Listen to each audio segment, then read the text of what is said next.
We all had so much fun last year in every aspect of the company, putting the show together. I was so proud of what we had produced. I don't know, maybe the community kind of relaxed with us in the second year, because the first year was so, what is this? What is this gonna be like in our little village? And then they loved it. During a run of 12th Night, Sheena, who played the Lady Olivia, had a spider inside of her dress, and she went through the entire scene, didn't notice it was there, and I had to run into the tent, and there was a lot of screaming. And I said, what is it? I went over to it, promptly smashed it. I said, done, no more screaming, show is on, and left.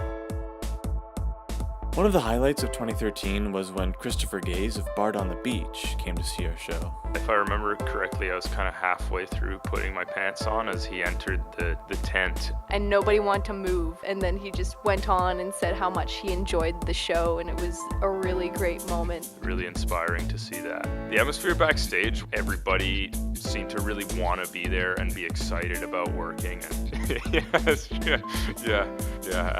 Alex and Matt. One of the best things is they had like fish and chips just down the street so you could come to rehearsal a little early, and then it's time to go warm up, and that's a big part of the appeal of Beach House. You can't really underestimate what Beach House Theatre provides to these young people. Sometimes it was a story or bonding experience with another member of the cast or crew. I think everyone should have something like that.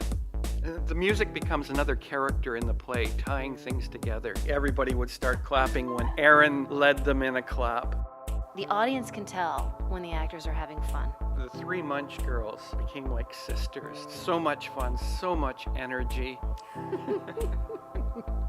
I loved it when we'd be in the lobby and the kids would be arriving for the show, just wide-eyed and intently watching and listening to every word, spoke forth whatever was on their mind as they were watching. It's an incredible experience for young people as well as older people.